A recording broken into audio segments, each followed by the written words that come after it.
Baik, Assalamualaikum warahmatullahi wabarakatuh.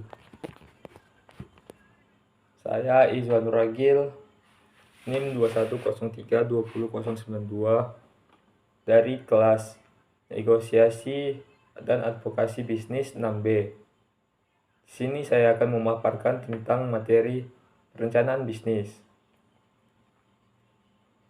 Perencanaan bisnis atau business plan adalah dokumen yang menjelaskan secara rinci tujuan perusahaan dan rencananya untuk mencapai tujuan tersebut, mulai dari kegiatan pemasaran, finansial hingga kegiatan operasional perusahaan.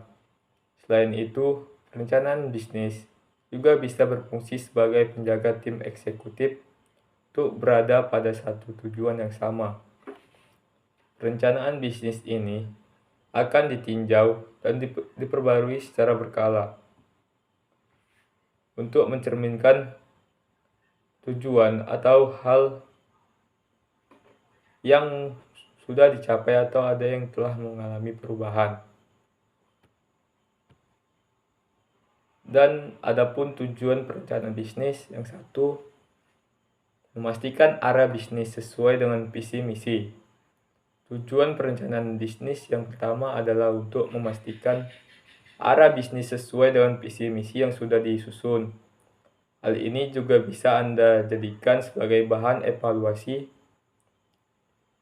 jika ada rencana yang tidak sesuai dengan visi misi perusahaan. 2. Menghitung sumber daya yang dimiliki. Dengan memiliki perencanaan bisnis yang matang, Anda bisa mendapatkan gambaran terkait sumber daya yang perlu dimiliki oleh perusahaan. 3. Ada estimasi profit. Tujuan perencanaan bisnis selanjutnya adalah untuk mendapatkan gambaran estimasi profit bisnis. Di sini Anda bisa menyusun strategi untuk mendapatkan target profit yang diinginkan agar bisa berjalan sesuai dengan waktu yang sudah ditentukan. 4. Bahan evaluasi untuk periode mendatang. Satu lagi, tujuan perencanaan bisnis adalah sebagai bahan evaluasi untuk periode mendatang. Hal ini untuk meminimalisir terjadinya kesalahan yang sama di periode selanjutnya. Dan jenis-jenis rencana bisnis. Yang pertama, perencanaan operasional. Tipe yang pertama yaitu perencanaan operasional. Tipe rencana bisnis satu ini merupakan rencana bisnis yang bisa memberikan gambaran jelas tentang bagaimana sebuah perusahaan berjalan. Anda tetap bisa mengganti perencanaan ini apabila hasil yang diberikan kurang efektif. Contoh perencanaan manajemen operasional adalah SOP. Kedua, ada perencanaan strategi. Tipe perencanaan yang kedua yaitu perencanaan strategi, yakni sebuah rencana bisnis yang terdiri dari langkah-langkah strategi yang disusun untuk mencapai tujuan bisnis. Tipe perencanaan ini juga krusial karena bisa menentukan keputusan untuk jangka panjang, seperti nilai-nilai perusahaan, visi misi perusahaan, dan lain sebagainya. Jenis yang ketiga ada perencanaan taktis. Tipe perencanaan taktis berguna untuk merealisasikan strategi usaha yang telah Anda rencanakan sebelumnya. Contohnya yaitu strategi pemasaran. Keempat, ada perencanaan jangka panjang atau ekspansi. Sebagaimana namanya, tipe perencanaan ini berguna untuk rencana usaha untuk jangka panjang, waktu yang lebih dari 1 tahun. Lantas, apa tujuan dari perencanaan jangka panjang? Tujuannya adalah untuk memproyeksikan keberhasilan dari sebuah perusahaan dalam skala lebih besar seperti go internasional atau mencapai IPO. Dan jenis yang terakhir, rencana bisnis startup. Jenis rencana bisnis ini digunakan untuk mengumpulkan dana dari investor untuk memulai bisnis baru. Ini biasanya mencakup informasi tentang pendiri perusahaan, produk atau layanan yang akan mereka tawarkan, pasar yang mereka targetkan, dan proyeksi keuangan mereka. Adapun komponen perencanaan bisnis, pertama ada identifikasi perusahaan, visi dan misi. Pertama, komponen perencanaan bisnis adalah identifikasi perusahaan dan visi misi. Identitas perusahaan ini meliputi nomor akta pendirian, nama pendiri, izin, dan sebagainya. Pencantuman identitas perusahaan dilakukan agar pembaca dan investor tahu bahwa usaha Anda dilindungi hukum. Sementara itu, visi misi digunakan sebagai cerminan arah dan tujuan bisnis ke depannya. Dan gambaran umum bisnis. Setelah mencantumkan identifikasi dan visi misi, komponen selanjutnya yang perlu Anda cantumkan adalah gambaran umum. Selanjutnya ada target pasar. Setiap usaha memiliki target pasar, termasuk perusahaan Anda.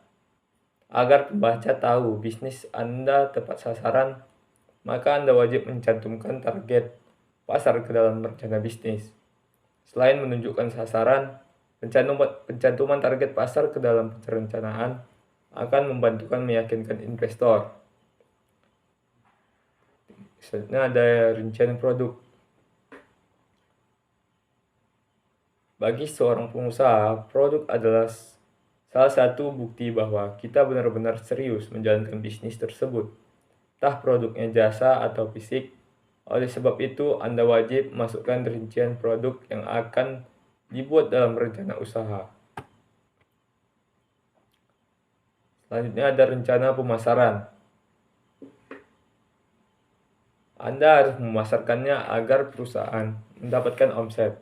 Oleh karena itu, tetapkan rencana strategi pemasaran secara matang agar ekspansi bisnis semakin luas dan banyak orang mengenal produk Anda.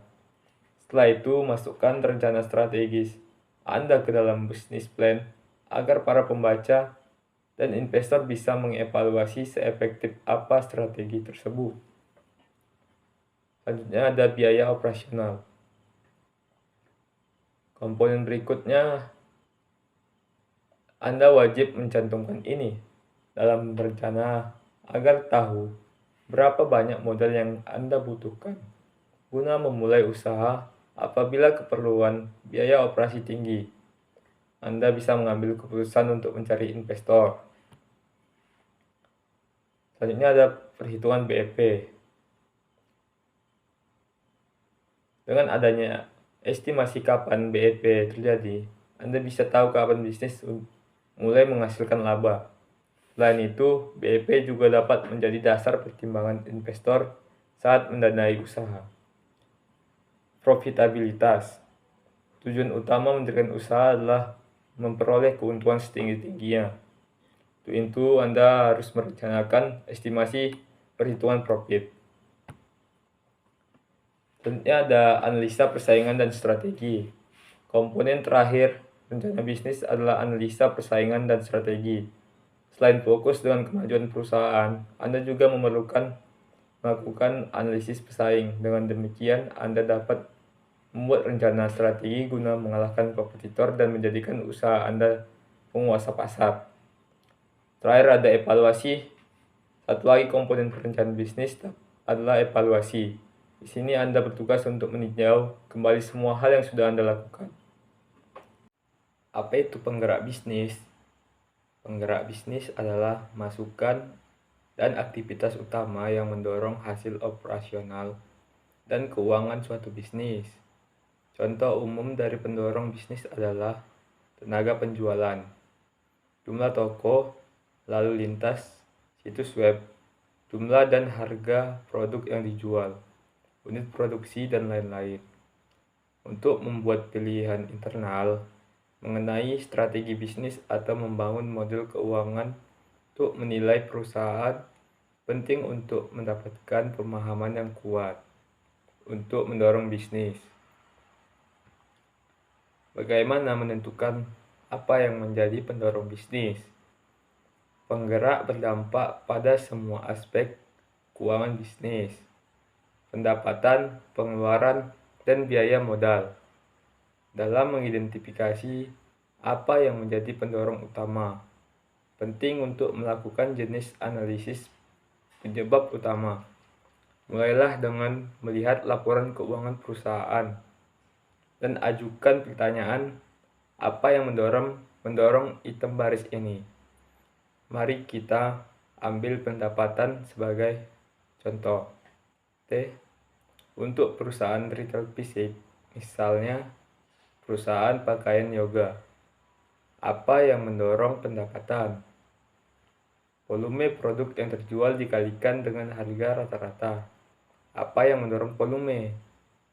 Jumlah produk dan jumlah tenaga penjualan. Apa yang mendorong jumlah tenaga penjualan? Jumlah toko dan ukuran toko. Apa yang mendorong jumlah toko? Ini adalah penggerak bisnis inti. Ini adalah keputusan operasional dan modal untuk membuka lebih banyak toko atau tidak. Jadi tidak ada yang mendahuluinya. Jumlah toko merupakan salah satu pendorong utama bisnis ini. Memantau dan meningkatkan kinerja bisnis. Setelah pendorong bisnis yang paling penting telah diidentifikasi, penting untuk memantau hasil bisnis dan membuat keputusan strategis untuk meningkatkan kinerja di masa depan. Melanjutkan contoh di atas. Setelah jumlah toko diidentifikasi sebagai pendorong bisnis, toko, volume dan harga produk per toko-toko, dan akhirnya pendapatan. Dengan melacak semua angka ini akan dimungkinkan untuk memantau seberapa efektif strategi penambahan toko baru dibandingkan dengan faktor pendorong lain seperti penambahan tenaga penjualan, kenaikan harga, atau penyediaan inventaris yang lebih beragam. Melaporkan penggerak bisnis. Bagi profesional manapun yang bekerja di bidang perencanaan dan analisis keuangan, sebagian besar pekerjaannya adalah melaporkan pendorong bisnis utama dengan bagan, grafik, dan tabel. Setelah data dikumpulkan, tugas analisis keuangan adalah menyajikannya dengan cara yang mudah dipahami. Metode yang populer adalah dengan membuat dashboard yang merangkum metrik utama dan membantu para eksekutif dan pengambil keputusan utama memvisualisasikan apa yang terjadi dalam bisnis. Tangkapan layar di atas berasal dari kursus dashboard keuangan dan visualisasi data yang mengajarkan Anda cara membuat dashboard dari awal.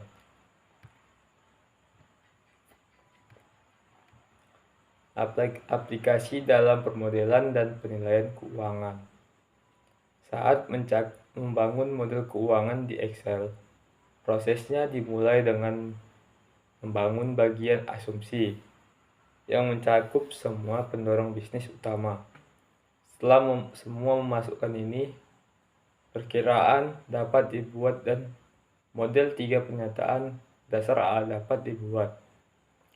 Setelah model 3 pernyataan dihubungkan, model DCF arus kas yang didiskontokan dapat dibangun untuk menilai bisnis.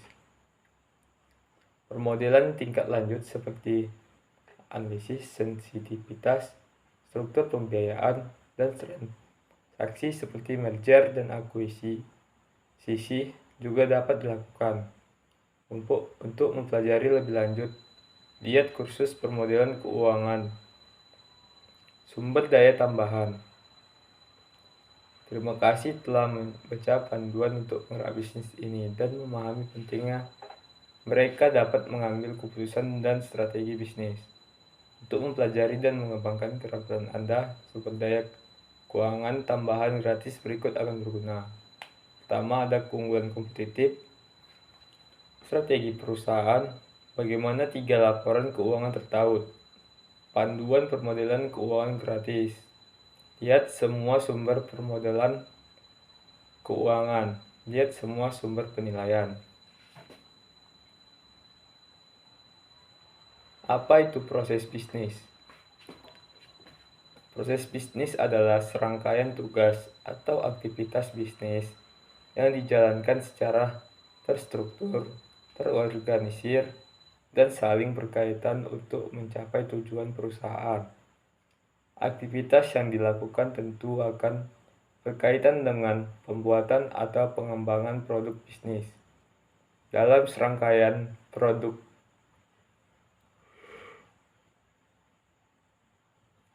proses bisnis ini, sejumlah peran dan posisi memiliki tugas yang berbeda-beda, namun tetap untuk mencapai tujuan bersama. Tahapan proses bisnis juga akan terjadi secara berulang-ulang dan akan dioptimalkan seiring waktu sesuai dengan standar. Pengertian proses bisnis menurut para ahli.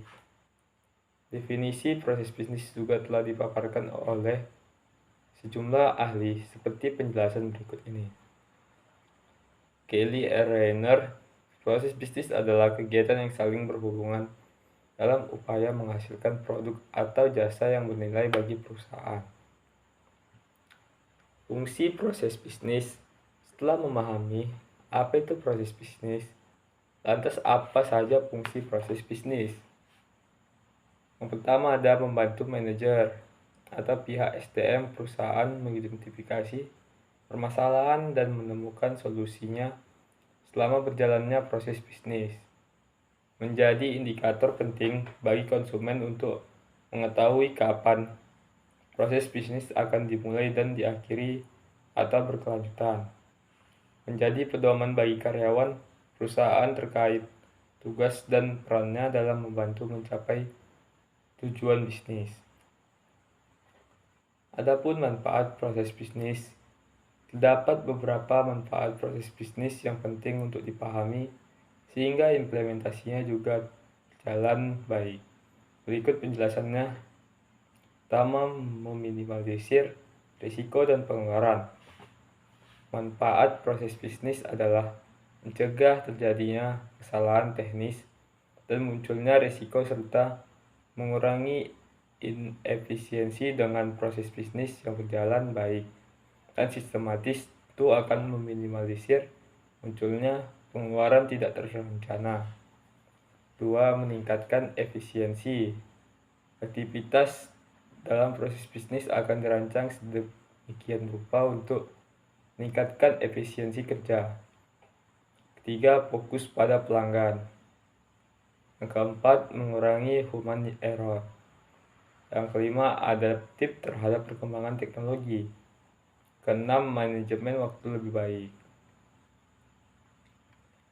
Adapun jenis-jenis proses bisnis. Pertama, proses primer.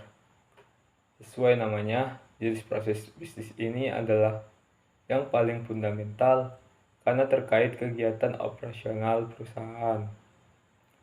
Setiap tahapan dalam proses ini bertujuan untuk menambah nilai pada penawaran akhir. Terdapat 3 tahap dalam proses primer, yaitu produksi, pemasaran, dan pelayanan sekunder. 2. Proses sekunder. Pada proses sekunder, aktivitas yang dilakukan tidak untuk menambah nilai melainkan persiapkan lingkungan. 3. Proses manajemen. Jenis proses bisnis yang terakhir adalah proses manajemen yang melibatkan aktivitas pengawasan atau pemantauan. Komponen perencanaan bisnis. Yang pertama ada identitas perusahaan dan visi misi. Pertama, komponen perencanaan bisnis adalah identitas perusahaan dan visi misi. Visi misi. Identitas perusahaan ini meliputi nomor akta pendirian, nama pendiri, izin, dan sebagainya. Pencantuman identitas perusahaan dilakukan agar pembaca dan investor tahu bahwa usaha Anda dilindungi hukum. Sementara itu, visi misi digunakan sebagai cerminan arah dan tujuan bisnis ke depannya. 2. Ada gambar gambaran umum bisnis. Setelah mencantumkan identitas dan visi misi, komponen selanjutnya yang perlu Anda cantumkan adalah gambaran umum bisnis. Gambaran umum tersebut meliputi bidang industri, jenis produk, orientasi, dan value bisnis. Dengan adanya gambaran umum, diharapkan pembaca mampu memahami profil usaha Anda dengan lebih jelas. 3. Ada target pasar.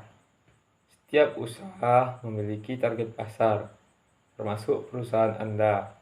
Agar pembaca tahu bisnis Anda tepat sasaran, maka Anda wajib mencantumkan target pasar ke dalam rencana bisnis.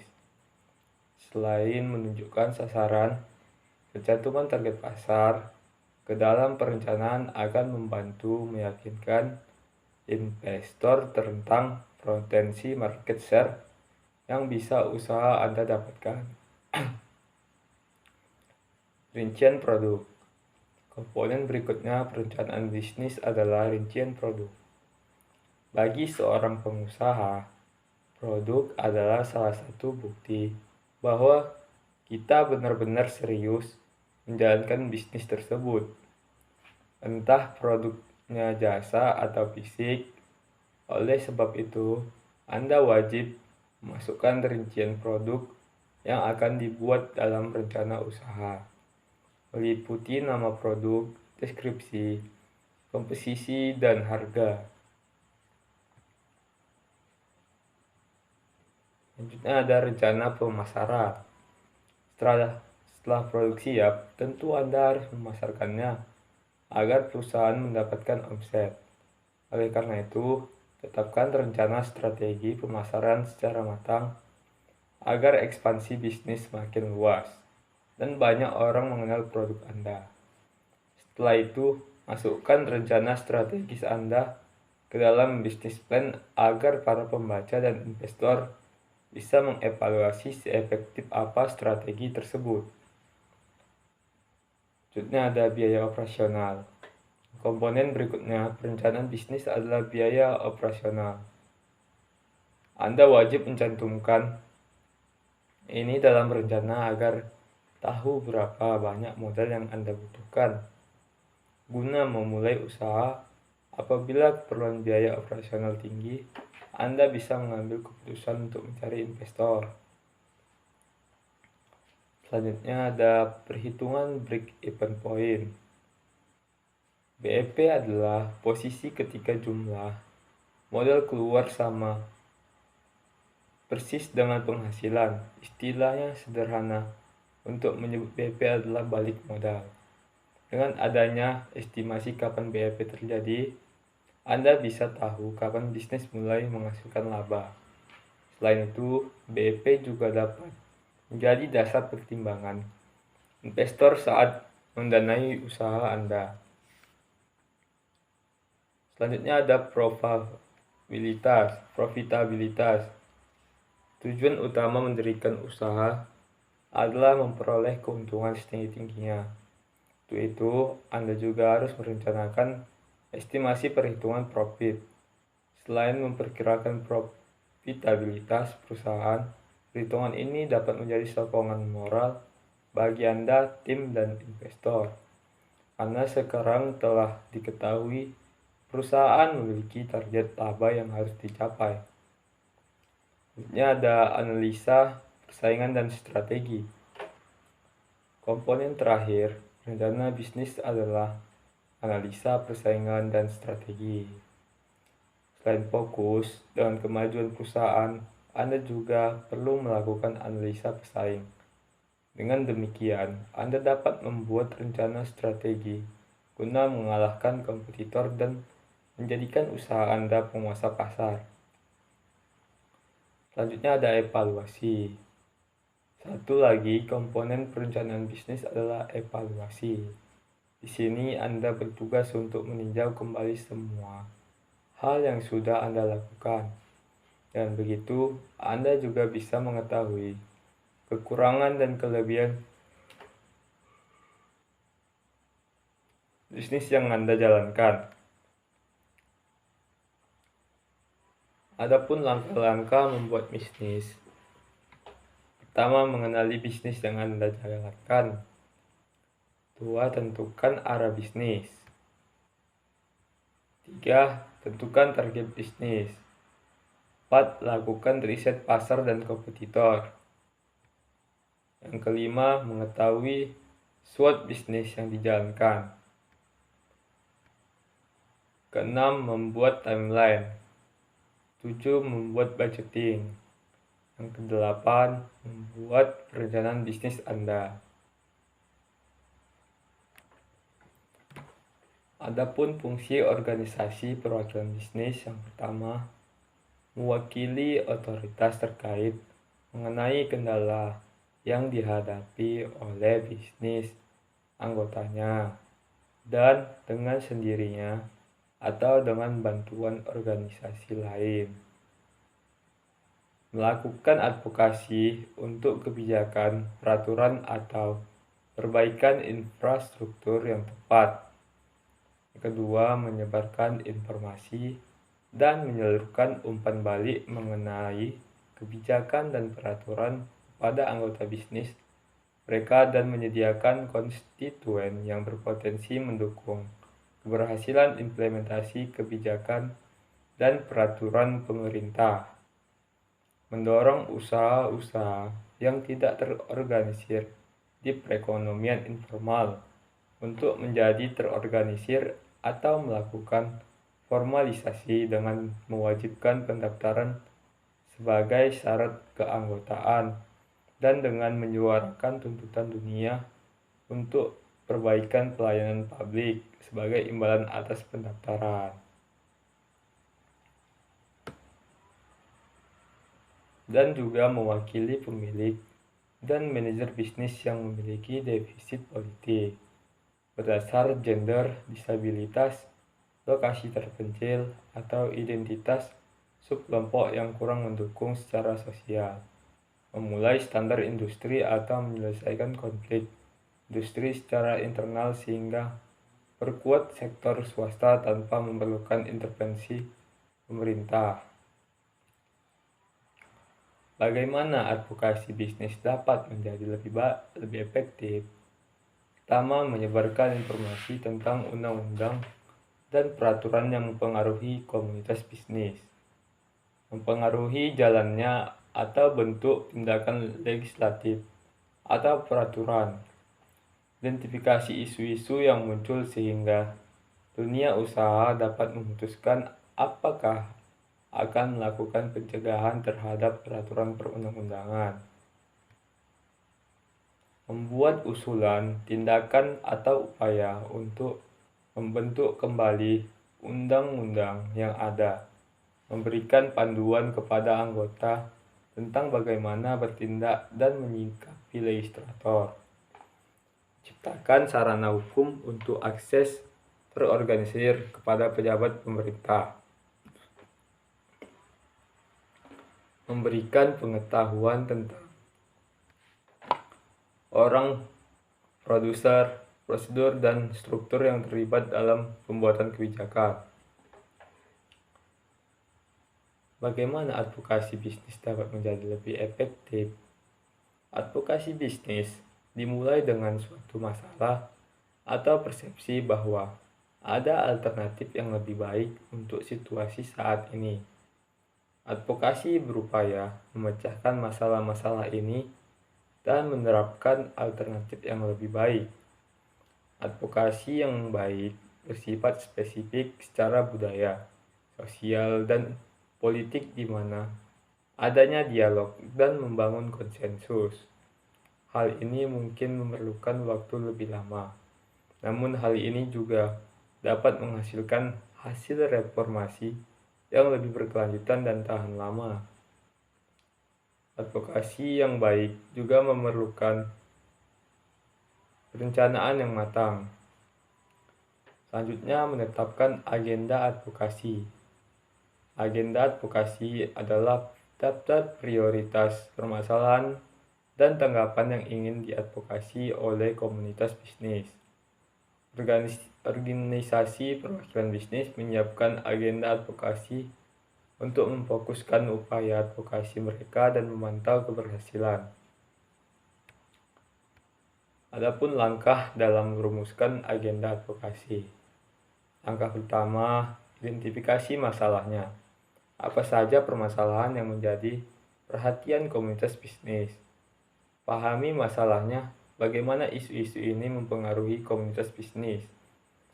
3. Kembangkan respon. Perubahan apa yang ingin dilihat oleh komunitas? Waktu terbaik untuk merencanakan advokasi ketika pengalaman langsung atau penelitian pendahuluan menunjukkan bahwa Anda tidak dapat mencapai tujuan Anda dengan cara lain apapun. Ketika Anda yakin Anda memiliki atau akan memiliki kapasitas untuk melaksanakannya. Ketika Anda memiliki antusiasme dan energi yang cukup untuk bertahan dalam jangka panjang. Strategi advokasi.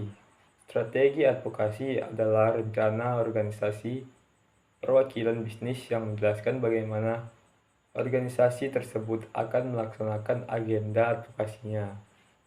Ini berisi tindakan jangka panjang dan jangka panjang bagi organisasi, mengalokasikan sumber daya manusia dan keuangan untuk setiap tindakan strategis. Disinilah taktik dan kampanye advokasi spesifik dijelaskan. Langkah dasar untuk merancang dan menerapkan strategi advokasi. Pertama, tentukan tujuan dan sasaran. Perubahan apa yang Anda ingin dalam jangka pendek dan jangka panjang. Yang kedua, identifikasi audiens target. Siapa yang Anda ingin mendukung usulan reformasi ini. Langkah 3, rancang strategi advokasi. Bagaimana Anda memengaruhi audiens target Anda untuk menerima dan mendukung proposal tersebut. Langkah keempat, rencanakan tindakan. Siapa yang akan melakukan apa dan kapan. Langkah 5, kelola sumber daya. Sumber daya yang apa yang Anda butuhkan. 6, pantau dan evaluasi. Bagaimana Anda tahu bahwa Anda berada di jalur yang benar. Pelaku advokasi. Advokasi bisa dilakukan oleh seseorang, kelompok, atau organisasi dengan syarat mereka paham akan masalah, berkemampuan, dipercaya dan dihormati, peduli kesehatan, tidak melakukan tindakan tercela. Pelaku advokasi diantaranya seorang pakar atau ahli, pejabat yang berwenang, tokoh publik, lembaga swadaya masyarakat, perguruan tinggi, profesi, dan lain-lain. Tujuan advokasi membentuk pemahaman maupun kesadaran terhadap suatu masalah, mengubah suatu sistem, lembaga, program kebijakan agar responsif pada suatu kebutuhan, menolong suatu kelompok yang ditolak oleh suatu lembaga atau sistem pelayanan, melakukan tindak nyata atas solusi masalah, adanya ketertarikan untuk mengatasi masalah, memberikan kepedulian alternatif solusi masalah, untuk melakukan tindak lanjut kegiatan. Adapun manfaatnya, advokasi memungkinkan orang untuk didengar. Advokasi memungkinkan individu untuk memiliki suara mereka didengar di ruang publik, menarik perhatian dari polisi, politisi, media, dan orang-orang yang terkenal di seluruh dunia. Dengan mengadvokasi suatu tujuan, individu dapat menyoroti perspektif mereka kepada masyarakat luas dan bertindak sebagai katalis untuk perubahan. Tanpa advokasi, banyak suara akan tetap dibungkam. Jika kita tidak memiliki advokat, kita akan kehilangan dukungan kritis untuk banyak isu penting. Advokasi mendukung perlindungan hak asasi manusia. Isu yang diadvokasikan seringkali didasarkan pada perlindungan hak asasi manusia melalui advokasi. Masyarakat pada umumnya akan memiliki kesadaran yang lebih baik akan hak-hak mereka dan hak-hak sosial mereka dan pelanggaran hak-hak yang dihadapi kelompok terpinggirkan dalam masyarakat saat ini. Advokasi mempengaruhi hukum dan kebijakan. Serupa dengan suara individu yang didengar di ruang publik, advokasi dapat secara langsung mempengaruhi keputusan dalam kebijakan publik. Sebagai komunitas yang mengadvokasi penyebab atau masalah tertentu, para politisi dan pembuat hukum akan menjadi semakin sadar akan isu-isu tersebut dan dapat mempertimbangkan untuk memasukkan perspektif para advokat ke dalam hukum atau kebijakan formal. Advokasi memungkinkan orang untuk lebih memahami satu sama lain, bergantung pada keberhasilan dan jangkauan upaya advokasi. Selebritas besar, pengusaha terkenal, dan dermawan dapat dipengaruhi oleh promosi tujuan tertentu di masyarakat. Penjangkauan tersebut akan memungkinkan individu berpengaruh untuk membuat pernyataan publik tentang isu-isu tersebut dan dapat membantu untuk mengubah status quo masyarakat dan memberlakukan perubahan yang lebih besar dan bermakna. Advokasi mendidik komunitas yang lebih besar. Seringkali orang tidak menyadari ketidakadilan dan keluhan yang dihadapi kelompok di seluruh dunia, dan upaya advokasi dapat membantu menjelaskan dan mendidik masyarakat luas tentang masalah tersebut. Advokasi menumbuhkan rasa hormat untuk suatu tujuan. Penting karena tidak hanya membantu membuat dunia menjadi tempat yang lebih baik, tetapi juga menumbuhkan rasa hormat terhadap isu-isu yang menjadi perhatian dunia saat ini. Advokasi membuat orang merasa lebih kuat. Individu takut atau merasa kurang motivasi ketika coba mengadvokasi isu-isu yang memiliki nilai pribadi besar karena mereka sendirian. Jaringan dukungan yang kuat dapat membantu orang mendapatkan kembali dorongan mereka dan memicu momentum. Upaya advokasi berkembang ketika dilaksanakan dalam konteks kelompok, karena masyarakat diperkuat oleh kehadiran dan kehendak orang lain. Advokasi membantu LSM untuk berkembang. Organisasi nirlaba dan LSM seringkali didirikan di atas tujuan atau misi utama yang bekerja untuk membuat dunia menjadi tempat yang lebih baik. Advokasi untuk tujuan tertentu akan membantu organisasi nirlaba berjuang. Capai tujuan tersebut akan mengumpulkan perhatian lebih besar dari mata publik yang akan membantu mereka membuat perubahan di dunia melalui ambisi, harapan, dan impian mereka untuk masa depan. Adapun jenis advokasi, ada advokasi klien, advokasi masyarakat, advokasi legislatif, advokasi administratif. Jenis yang umum dikenal advokasi hukum, advokasi kesehatan, lingkungan, pendidikan, dan bisnis.